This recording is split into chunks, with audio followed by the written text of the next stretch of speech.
South Africa and Kenya business people have agreed to meet quarterly under the Joint Trade Committee to discuss areas of mutual cooperation as the two countries seek to increase investments between them. They urge their respective governments to speed up the implementation that will see the removal of trade barriers that are currently impeding business relations between the two regional economic giants. President Uhuru Kenyatta assured South African businessmen that Kenya is open for business, while President Zuma told a joint Kenya-South African business forum that his government is ready to work with business people from both nations to ensure that more jobs are created in both countries through deeper cooperation. Kimani attended the forum and filed this report. South Africa is Kenya's fourth source of imports.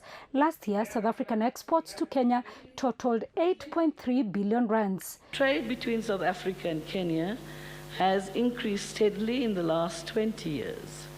Kenya is the largest export market for South Africa's products to the East African region.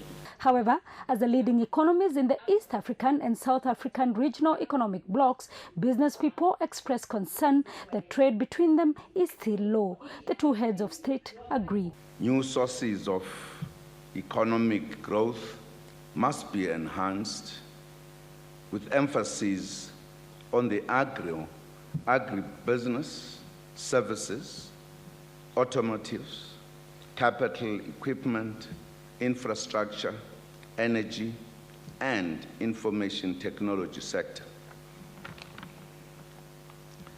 This would require a concerted effort towards developing industrial clusters and an adjustment of policies to ensure global competitiveness.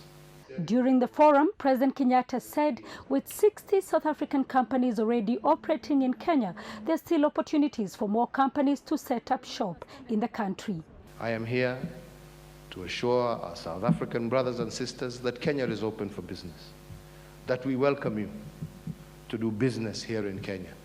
President Zuma told the forum that his visit will open a new chapter in terms of how business people in the two countries in Africa relate. It is indeed the time for business to take advantage of a general thinking by the African leaders in the continent that we need to do business among ourselves. I always insist that we are not in competition with each other. We must complement one another. Africa is in competition with the rest of the world, but not with each other. Earlier in the day, during bilateral talks between the two heads of state, Kenya and South Africa signed agreements and memoranda of understanding in the fields of defense, police, financial services, and infrastructure development. Kimani, SABC News, Kenya.